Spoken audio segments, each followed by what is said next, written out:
7:32. Adequate notice of this meeting has been provided in accordance with section 3B of chapter 231 of the Public Laws of 1975. Commonly known as the Sunshine Law. Roll call, please. Paul Murray. Here. Jose Reyes. Here. Judy Nelson. Here. Grace Ann Kelly. Here. Ryan Messinger. Jose Maderos. Here. Philip Bellin. Here. Brad Nelson. Here. Ken Chalet. Here. Jeff Chalet. Here. Steve DiLorenzo. Here. Daniel McDonald. Scott Wilhelm. Present. The rest of the pledge.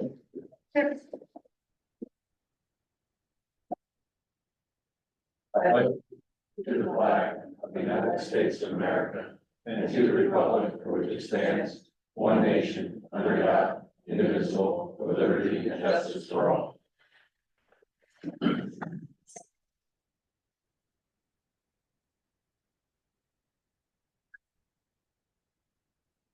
Motion to open in public for agenda items. So moved.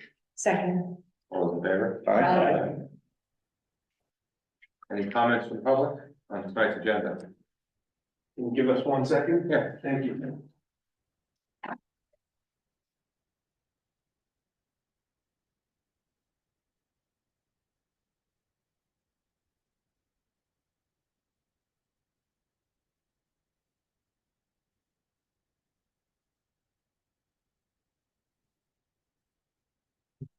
We're good. Motion to close the public. So moved. Second. All in favor? Aye. No, there wasn't a whole lot to discuss tonight, so I appreciate everybody coming out.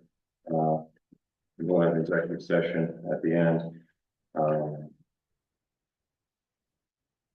The meeting notes, get them done first, Monday, January 27th.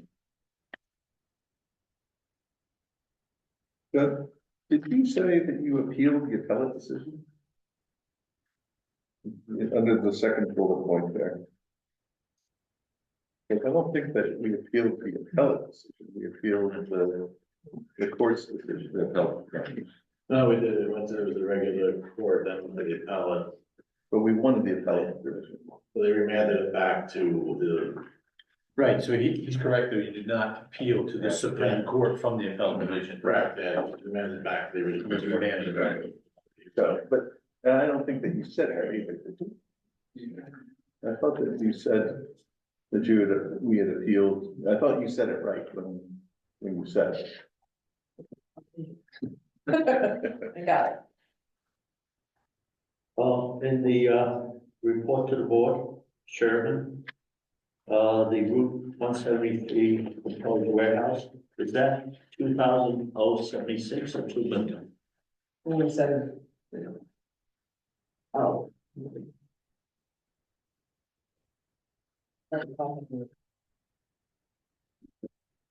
That's kind of big. The very back. Reports to the board, 2,070, no, it's 200,000 square feet, 200,000. 200,000, roughly. And also, Monica, under public comment, item 2 there, And says that, Mr. Laffey stated that I said that, I had mentioned the peace and good order ordinance. I never mentioned the peace and good order ordinance. I would not mention the peace and good order ordinance because it had nothing to do with land use. I think he was the one who said it in here. Right, but that makes it sound like I did Yes. say it, which I didn't. Put those in these minutes and put a note to reference the minutes of tonight, so we go back to those. Yeah. Yeah, it should be on public record, but I never did say that. And then the first page, there's all down, got it on the language, and to remind the spelling. Oh, They were online earlier.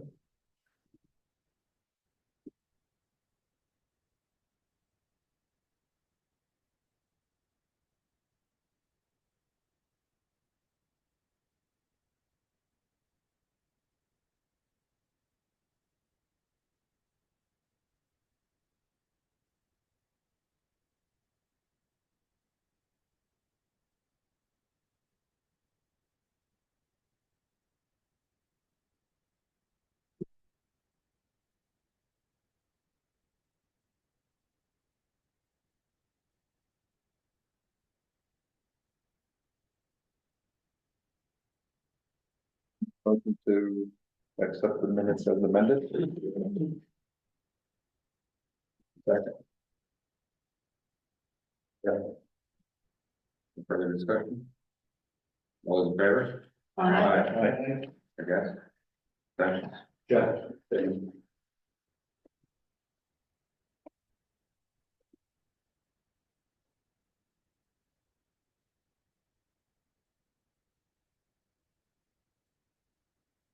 We have a motion to open the public comment.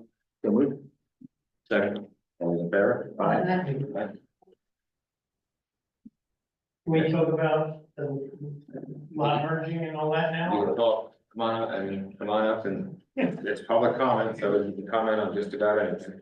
Almost everything? That doesn't mean you're gonna get the answer. Yeah, I'm used to that. Charlie Maras, 1 or 2 blocks from home. On that 300-foot buffer that you said the other night for the merging of the zones there, can we put in there that they have to put a 6-foot chain link fence to protect that 300-foot buffer or any wetlands buffers? Because who's gonna maintain it? You know what I'm saying? Well, at the end of the day, everything's gonna have to, so that actual plan is gonna come back in front of us. I think the question is a site plan specific question. Perhaps the board will decide on the site plan application that a chain link fence or something else is appropriate. So that would be, you're asking like a hypothetical, it would be appropriate on a specific application to ask a question like that. Okay. So, We wouldn't be forcing anybody who doesn't have an application before the board to put up a fence. Right, now, I mean, but like the application comes in. Yeah. And we all know who it is, but that 300-foot buffer, there's been nothing done for, I don't know, for the last 3 years I've been attending the meetings and what he's done since 2016 to now, if you look on Google Earth, it's night and day difference, how much lands he's cleared off, how much more raw lands exposed from 2016 to now. That's why I'm thinking you put a fence up and have it maintained 1 time a year, somebody from the town walks it and make sure it's up and stays up. This way it protects our residents for the 300-foot buffer around it. And then any wetlands. A moment ago, the chairman said you might not get an answer. And I advised not to answer anything. Now, I'm throwing some thoughts out. Yeah. And that 300-foot buffer, is that for all the lots and blocks that were merged? I'm just saying like the cornfield. If you go 300 feet there, then it doesn't leave much. it's ordinance, it's up. It's in the ordinance. Is it 300 feet? We did up it? Yeah, If it's Yeah, more in the than 5 ordinance. acres, It's then not just, it's 300 feet. it's not just the ones that were merged, it's every commercial lot over. 5 it's acres. commercial, not residential. It's the highway commercial zone. It's not increased throughout the town for all the zones. That's not what that is. All right. It's just for So this is the highway commercial. this highway commercial. Right. And any So lots, this isn't not residential, this isn't R1.5, this was don't forget, we did from from one end of 173 to the other. So Okay. Going back, that's what this discussion point was. It wasn't about any one property. When we first started this, it was about all of the property that were specifically on 173. for the 300-foot buffer, I'm saying. Yeah. So what other properties on 173 needs a 300-foot buffer? Anything 5 acres or more, Yes, Yes, right? great project. That butts up against non-residential then? Yeah. And anything less than 5 acres, what is that setback? 150. That goes back to the original zone. I see. Okay, thank you. Thanks. Yes.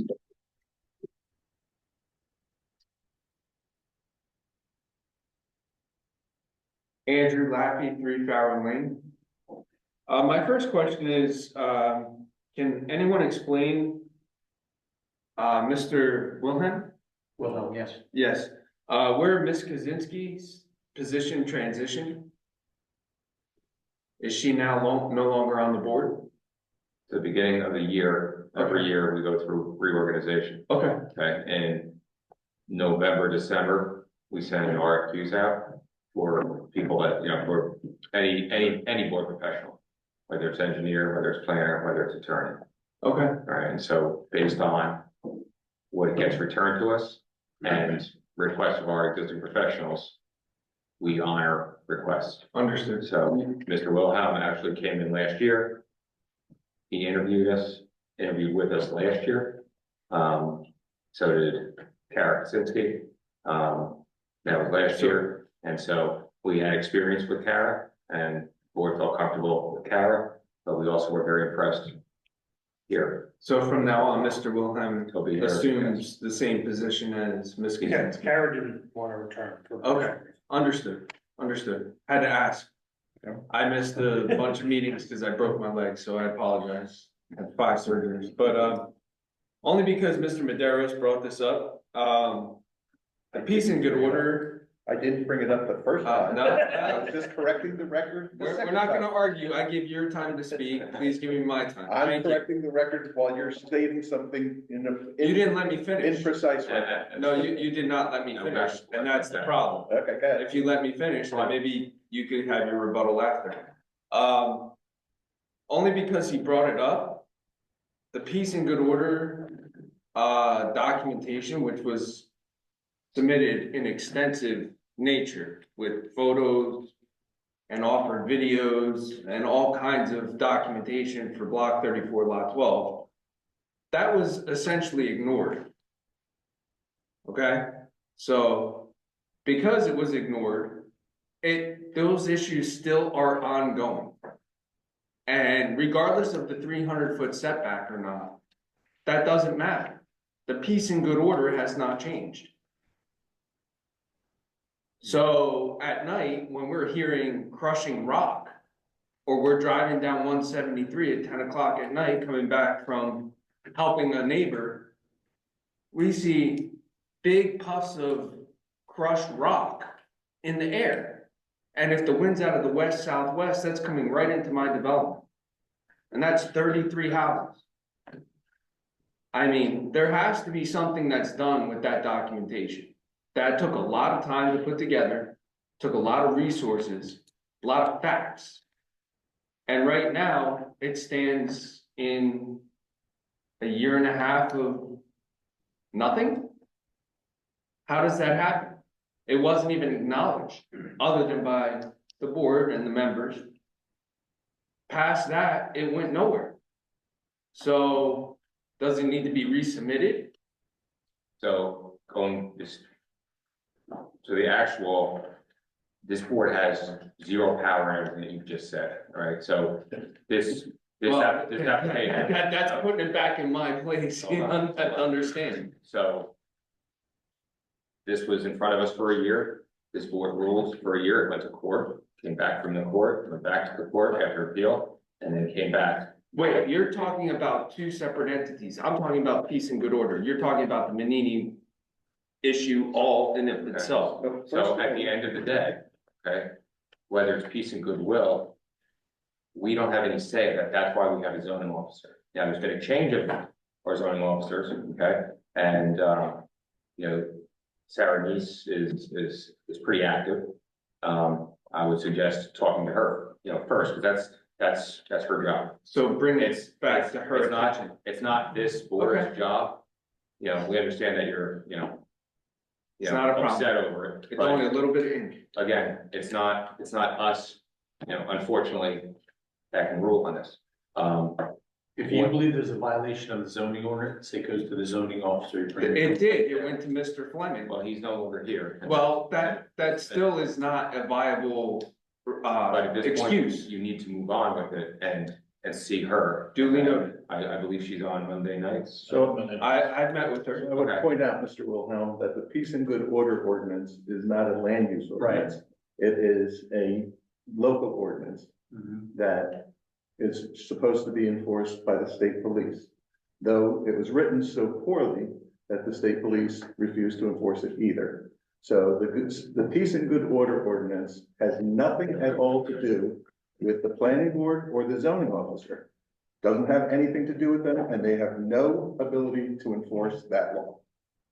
Period. Let me know when you're finished. Period. Let me know when you're. I'm done, period. So in response, there's a chain of command.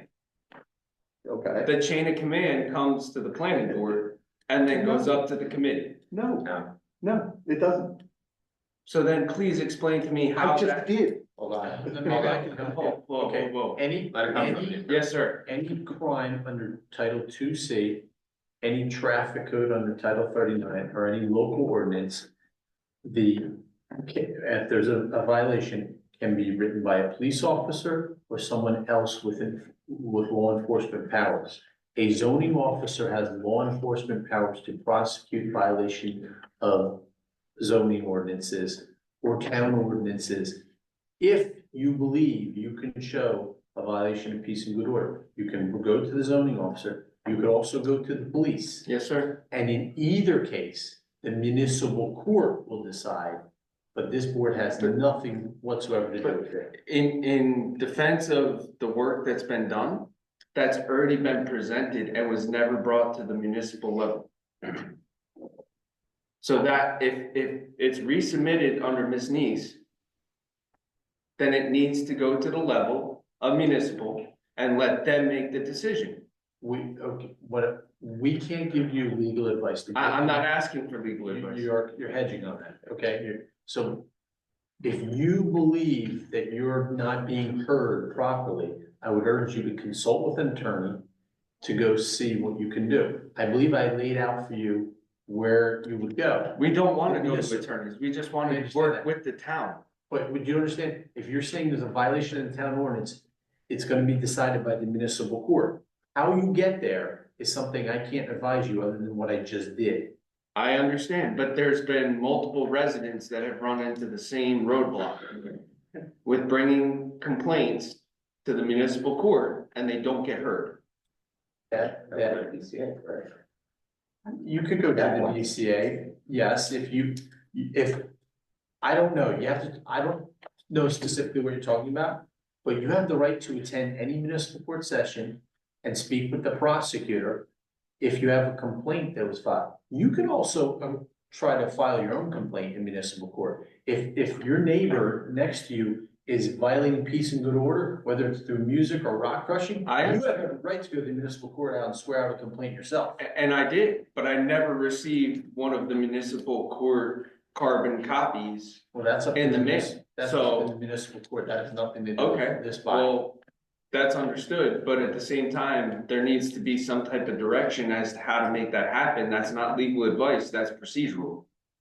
Not from this board. You have to go to the court. Well, maybe Yeah. Mr. Beer can answer. Yeah, even I can't answer, because they said, once it's in the municipal court, it's up in the court, there's a separation of judicial and executive It never got there. in the United States. It never got there. You have to go to the court and figure that out from the administrator. When you say it, are you talking about a complaint that a zoning officer filed or that you filed? I filed it with Mr. Fleming, and then I filed it with the municipal court. Okay, And I never got a mailer okay. saying, here's your prospective court date. Uh-huh. And because I never received that, it was as if it was just thrown off to the side and just disregarded. All right, without giving you too much advice, you need to go back to the court. Maybe there was not a probable cause finding because a summons is not issued until probable cause is found by a judicial officer on a private citizen complaint. Any police or zoning officer, it's assumed probable cause, and then there's summons is issued. But if you filed your own, the judge first reviews it for probable cause before he issues a summons. So you do need to speak with Donna here. Speak with Donna. Yes. Again, okay, not a problem. The last thing on my list here is, the legal validity of having the 300-foot setback is understood. But there's also a category 1 stream on block 34, lot 12, which I visited multiple times with Hunterdon County inspectors. Why is the C1 not taken into account in what the setbacks are? Because the C1 has a completely different set of parameters than just what the rezoning entails. So I don't think we can answer that for you, because you're commenting on a proposed ordinance which the governing body is considering. So your questions are directed toward the governing body. This body does not pass ordinances. This body reviews proposed ordinances for consistency with the master plan, other township zoning ordinances, and the municipal land use law. That's it. Understood. So you're talking about language where you might not be satisfied with the language in ordinance. You have to go to the next governing body meeting to discuss that. It's not the language, it's the facts. But I think, And and Mr. May, it goes back to what this is, because we actually did approve the ordinance just this past Thursday, so Mr. Wilhelm probably didn't Okay. get that update, so we started reading Thursday. So we approved 497, dot 2025. Right. But that ordinance doesn't look at every site, like we just shared, it's for every commercial property or every highway commercial zone on 173 from Bloomsbury to Union Township. And so if any of those properties make any changes, they need to come here for a site plan, and then it becomes specific to that site plan. So again, we can't answer the question unless there's a site plan in front of us. So what happens when the Okay. site plan comes in front of you and there's a C1 that goes through? Well, You can answer that. So that'll be addressed. No, but any C1 stream is gonna have DEP rule associated with that stream. Of course. So any application that's along an entire, stretch of the road is gonna be looked at like that. And actually, if we approve anything, it usually says subject to all outside. All outside agencies, agencies. including DEP. So we don't have enforcement ability, we just a small town, as you unfortunately discovered. We don't have enforcement abilities, that the DEP does, so oftentimes we have to give it to them. Understood, and overrule the there's DEP. been extensive, Right. go ahead. No, I was gonna say, we can't overrule the DEP regulations, whatever those regulations are. True, We but can't ease them, but we can't enforce them either. if you look at the historical documentation, the Najipsi's permits that were at block 34, lot 12, prior to the current, You're going towards one exact property. I'm just saying at C1. I'm trying to stay at C1, because C1 is like almost untouchable. Yeah, but you're basically bringing up specific permits on specific properties. And Well, again- no, I tied it to the setback. As soon as we have any sort of plan in front of us, believe me, it's. So when will everyone's the gonna- board have a site plan for block When we 34, have lot to, it's 12? gotta be filed. Yeah, it's up to an applicant. It's up to the applicant. decide, Yeah. It could be next week, it could be next year. It's, Is that fair to other people that have to file site plans like in a timely order? it's, if you wanted to do a variance and you wanted to do it tomorrow, you could fill out the paperwork tomorrow and then submit it. It would go into Monica and then Monica would disseminate it to the whole board. Or if you wanted to wait a year, it's up to you. It's in the same thing, any other individual, it's up to them. It's not being fair to anybody. The plan hasn't been, there is no plan in front of us right now for any of the applicants on 173 period. But that basically says anybody can set up a business on 173 and wait to submit a site plan to whenever they feel like? No, they could follow the ordinance of said area. Okay, so There- what is the there's a time set of- frame of submitting that site plan? They already submitted a site plan, which was approved for certain things by this board. Well, there was an approved plan. and There's no that's approved done. site plan. That plan is All right, done, again, we can't talk about a specific. which is why, No, so, So, Any pre-existing approvals that remain with the property do not need a site plan. Yes. Right.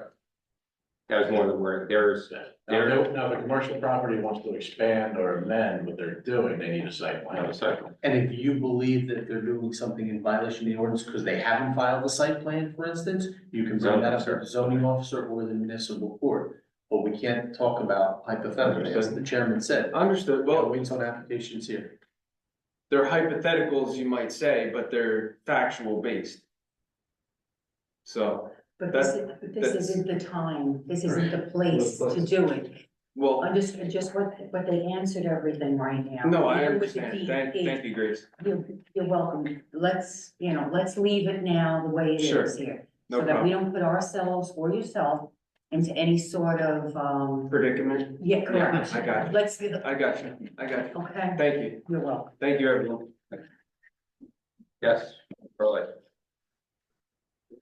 There's only two people here, it's like they can go back and forth. Yeah, it's your time. Spoken because. I see no hands. I stopped and seen Sarah tonight. I seen her Friday. I stopped and seen her tonight. I forgot my paperwork.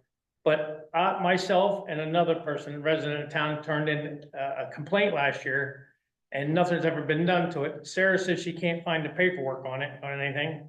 But I just want to show you, this is my complaint. You see that trailer? Sir, that's an enforcement issue on a specific. I understand what you're saying. I understand, but she can't find any paperwork on this. There's been 2 complaints. No, I'm going to prosecutor's office. She lost the paperwork. She has nothing over there of this. And 2 of us filed the same Okay, so complaint. she just began beginning of the year. I was there for 25 minutes tonight where it can, and she can't find nothing on it. Okay? Anybody ever on Zoom have any comments? Suzanne, Rosemary? Motion to close to the public? So moved. Second. All those in favor? Aye.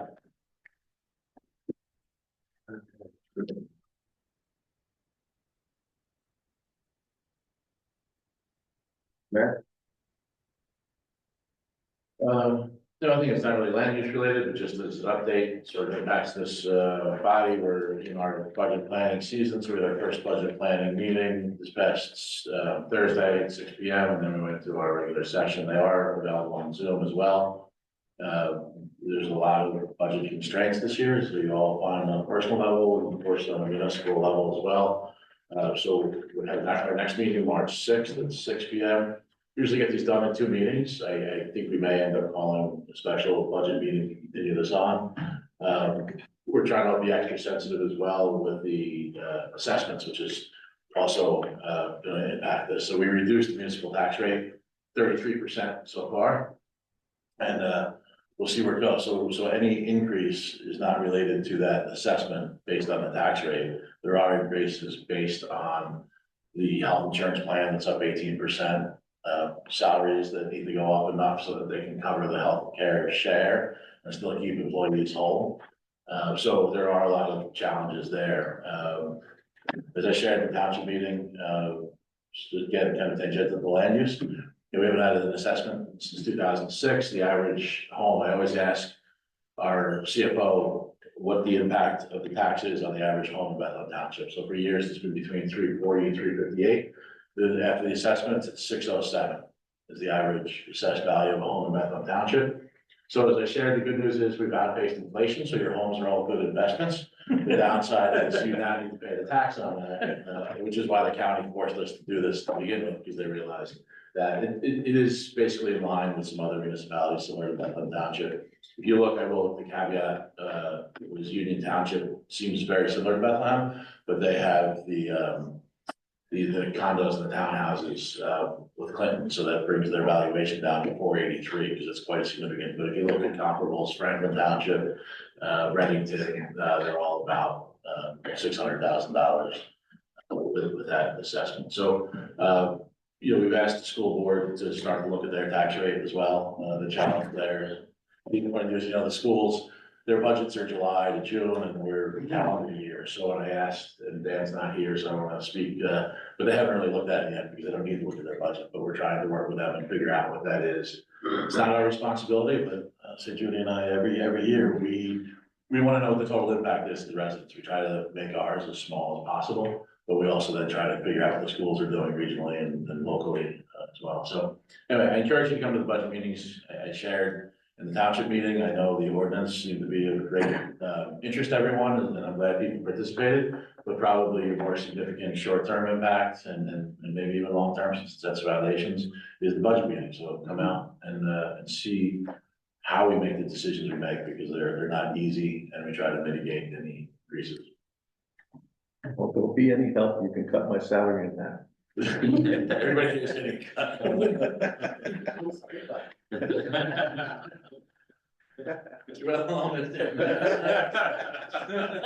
Sorry, 2 exclusions.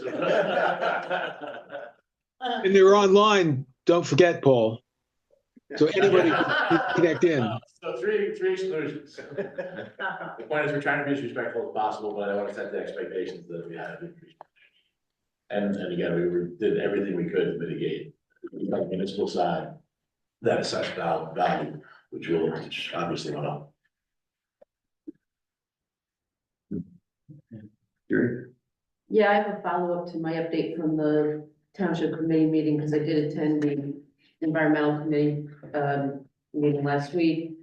One of the things was for me to reach out to the Highlands, regarding their training center that's proposed over across from Spruce Run, which is another development. I did leave a message for our liaison. I was told he was out of the office. They have a very good gatekeeper. When they asked me what this was in reference to, I try and be coy, like we talked about. I want to come right out and say why I was calling. I just said it was some proposed development over in Union Township. I was told I would get a call back. You guys are cool. And you're still waiting. I followed up today. He was out of the office. Uh-huh. And I will, I have a good working relationship with, now he's newer. So, I want to give him the benefit of the doubt. I was told he would call me tomorrow. You're still liaison to the. That's why, I Yeah, called, yeah. because it's actually their Right, you have, they have to, center that. yeah, they're supposed, they have to Yeah, get back to you, yeah. because you're the No, I'm authorized just- liaison. I'm just saying he has a very good gatekeeper. Yeah, right, yeah. Obviously, I didn't have to press 1, 2, Yeah. what you normally do, actually got Yeah, whoever it was, someone on the phone who asked me all those questions. So I just wanted to give that update.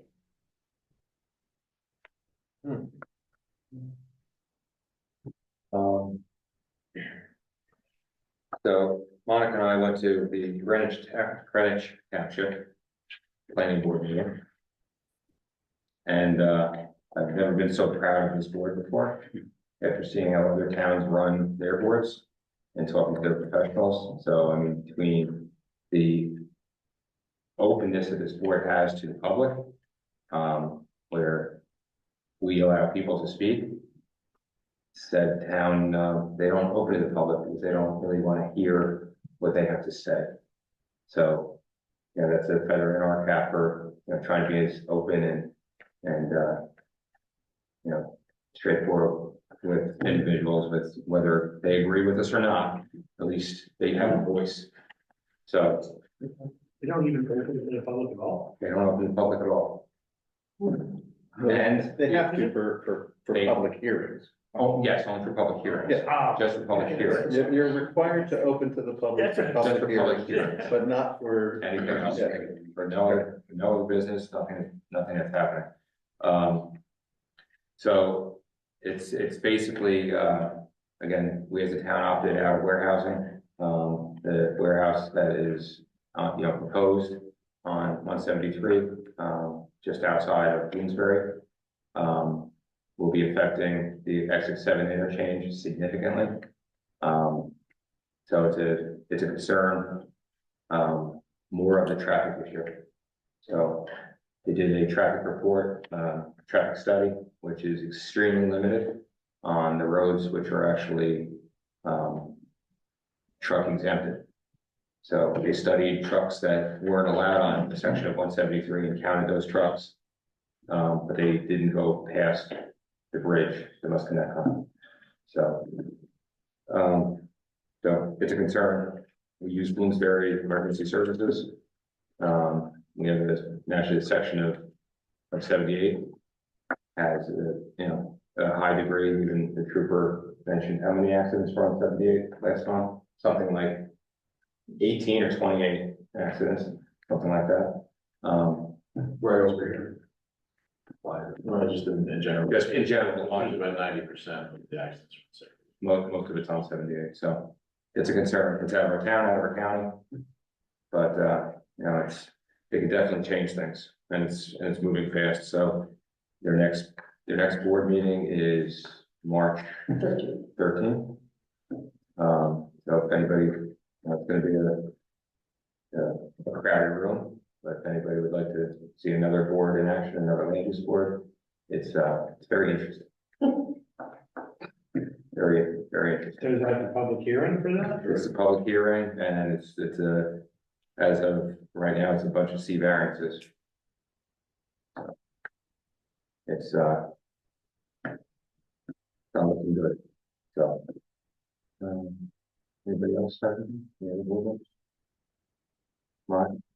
I just wanted to bring to the board's attention, because it changes things on how we handle when we deem complete. And then we go to, having a hearing with the new, newspaper. And this can all change because by the end of the month, they're supposed to be coming out with more information. But I just want us to be aware that with how their publication date, they only publish on Wednesdays. And it has to be given to them the prior Friday. And there needs to be a 10-day notice. It winds up being 18 days.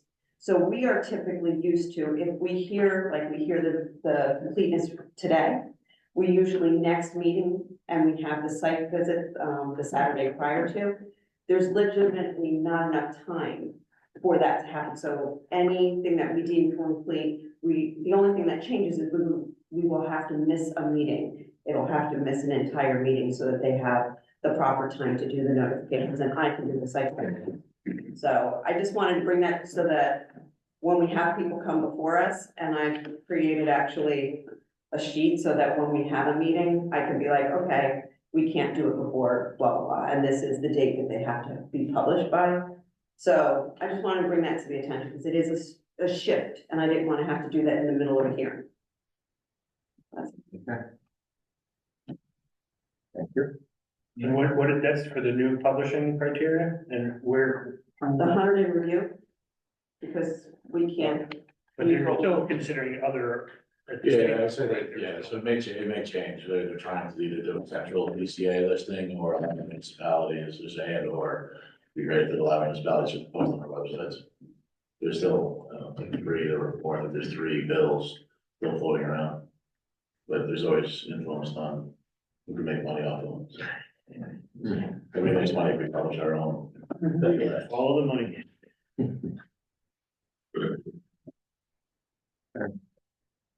Right. Nothing else? Go. Well, we're gonna go into. Going- All right, so make a motion to go into executive discussion to discuss ongoing litigation. Is that what- Yes, pursuant to NJS 10:4-12B7 pending or anticipated litigation. Make a motion to go into executive session And discuss. there's no decision, No action. no action is going to be taken. All right, and when we come out, we'll not be, we'll be closing the meeting.